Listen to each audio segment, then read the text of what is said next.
कक्षा 8वीं संस्कृत तासिका है यह।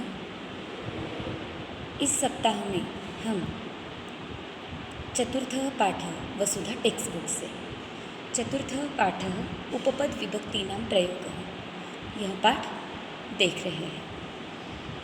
जिस तरह से रोज़ याद दिला रही हूँ उसी तरह से आज भी बताना चाहती हूँ। जिन्होंने मई मंथ तक के असाइनमेंट सबमिट नहीं किए हैं वो सारे बच्चे, सारे स्टूडेंट ग्रामर के टोटल 8 स्टैंडर्ड के लिए 11 असाइनमेंट हो चुके हैं, वर्कशीट हो चुके हैं। 11 के 11 वर्कशीट जल्दी से जल्दी सबमिट करोगे तो ही PA1 के इंटरनल मार्क्स शायद PA1 आप दे सकोगे। जिसका सबमिशन नहीं है उन्हें PA1 अलाउड नहीं किया जाएगा। उपपद विभक्ति नाम प्रयोग। इस पाठ में कारक की परिभाषा, उपपद विभक्ति की परिभाषा, इन सब के बाद प्रथमा के लिए उपपद विभक्ति नहीं होते, जैसे कि षष्ठी और संबोधनीय कारक में प्रयुक्त नहीं किए जाते। उसी तरह से प्रथमा और संबोधन के उपपद नहीं होते। द्वितीया, तृतीया, चतुर्थी, पंचमी, यहाँ तक के उपपद हमने देखे हैं। अगर कुछ कंफ्यूज हो रहा है तो उपपदों का प्रीवियस वीडियो आप देख सकते हो। अब आज हम देखने जा रहे हैं षष्ठी उपपद विभक्ति, उनके प्रयोग। जैसे कल तक बताया है उसी तरह से वसुधा टेक्स्ट बुक वीडियो देखते वक्त साथ में रखोगे, ग्रामर नोटबुक भी। जो बातें मैं यहाँ बता रही हूँ वो बातें आपकी वसुधा टेक्स्ट बुक में भी है, उन सबको ध्यान से देखना है और हर एक विभक्ति की तालिकाएँ आपको भी बनानी है। सिर्फ एक चेंज वहाँ पर रहेगा, तालिका में उपपद, अर्थ, विभक्ति और उदाहरण ये दिया गया है। ऐसा ही लिखना है, सिर्फ एक काम करना है कि उदाहरण टेक्स्ट बुक में जो दिया है उसके साथ एक एक्स्ट्रा उदाहरण आप आपके मन से लिखोगे। षष्ठी उपपद विभक्ति के प्रयोग। षष्ठी में पहला उपपद है अधः यानी नीचे। वृक्षस्य अधः मधुरः नृत्यति, वृक्ष के नीचे मयूर नाच रहा है। पुरतः सामने, अग्रे सामने। षष्ठी विभक्ति का प्रयोग है देवालयस्य पुरतः कूपः अस्ति, शबानायाः अग्रे वहिदा तिष्ठति। उपरि, ऊपर। षष्ठी विभक्ति का प्रयोग। वृक्षस्य उपरि वानरः कूर्दति। दक्षिणतः, दक्षिणतः, दायी और, वामतः, बाई और। इसके लिए मैं आपको एक उदाहरण अच्छा देना चाहती हूँ। राम रक्षा स्तोत्र, ये जिन्हें पता है, उसमें एक श्लोक है जिसमें राम, सीता, लक्ष्मण और हनुमान जी इनका जो फोटो है उस पर आधारित ये श्लोक है।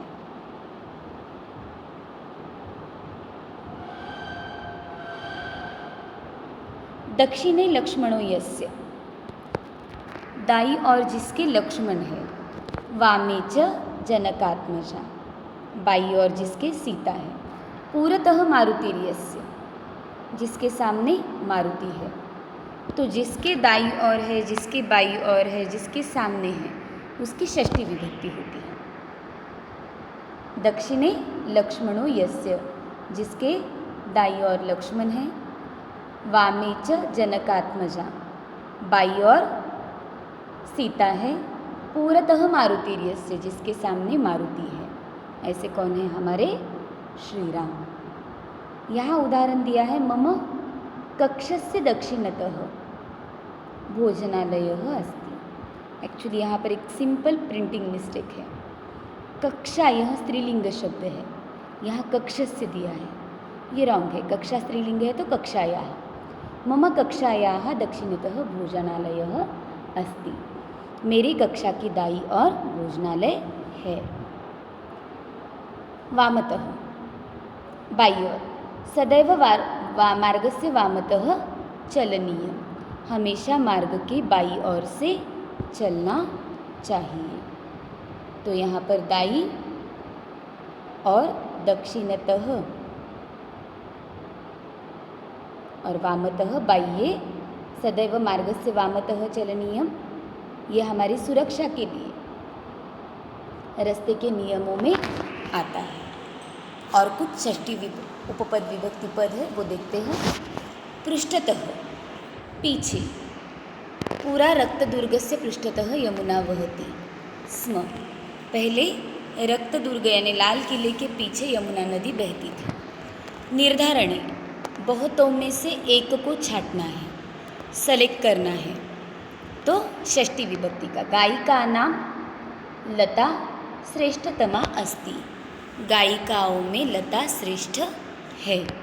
अनादरे, अनादर करने में, किसी का अपमान किया जा रहा है तो वहाँ पर भी षष्ठी विभक्ति। भीष्म पितामहस्य पश्यतः दुर्योधनः बहिः गत।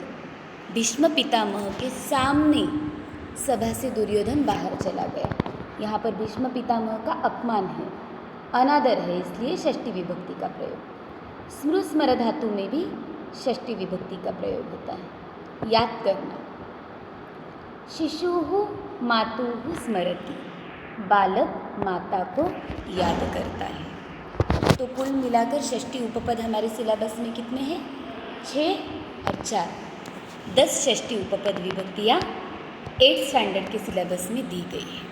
अब देखते हैं सप्तमी उपपद विभक्ति के प्रयोग। सप्तमी उपपद विभक्ति नाम प्रयोग। टोटल यहाँ दिए हैं कुशल, चतुर, प्रवीण, दक्ष, निपुण, पटु, पंडितः, निर्धारणे। कितने हो गए? 9 प्लस विशेष टिप्पणी में विश्वस 1 धातु, स्नेह धातु 2, यानी 9 + 2 11 टोटल मिलाकर सप्तमी के उपपद विभक्तियाँ दी हैं। कुशल, चतुर, प्रवीण, दक्ष, निपुण, पटु, पंडित, इन सारों का अर्थ एक ही है, कुशल होना, होशियार होना, चतुर होना या विद्वान होना। इन सारी बातों के साथ सप्तमी विभक्ति का प्रयोग किया जाता है। यहाँ दिए हुए उदाहरण देखो। सहधावने कुशलः, वो भागने में होशियार है। गीता पाककलायां चतुरा अस्ति, गीता पाककला यानी किचन के वर्क में होशियार है। बबीता श्लोक गायने प्रवीणा, बबीता किस में है? श्लोक गायन में। अनिल लेखने दक्ष, अनिल लिखान में है। वहिदा नृत्ये निपुणा अस्ति, सह व्यवहारे पटुः अस्ति। श्री प्रियव्रत शास्त्री गायने पंडितः अस्ति। सारों का अर्थ एक ही है, होशियार होना, कुशल होना, विद्वान होना। और लास्ट निर्धारण ये रिपीट हो रहा है जो षष्ठी विभक्ति में भी है। बहुतों में एक को श्रेष्ठ बताना है तो षष्ठी या सप्तमी का प्रयोग किया जाता है।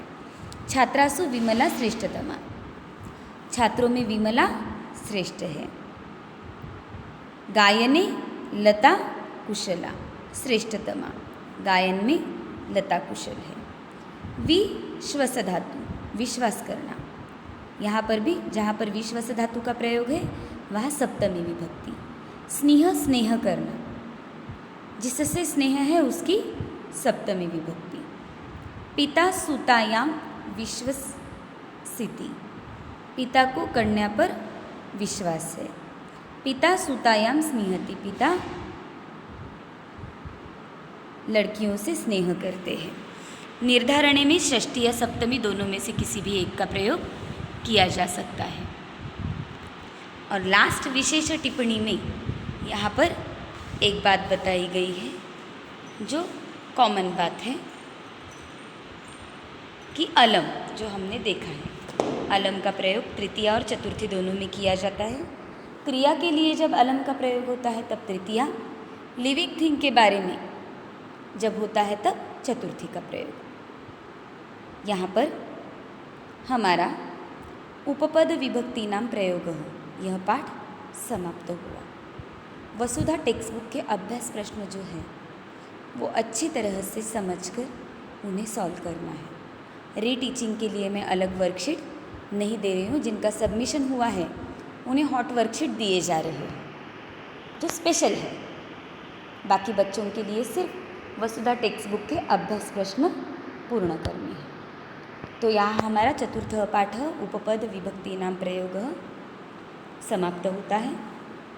कल तक के लिए धन्यवाद।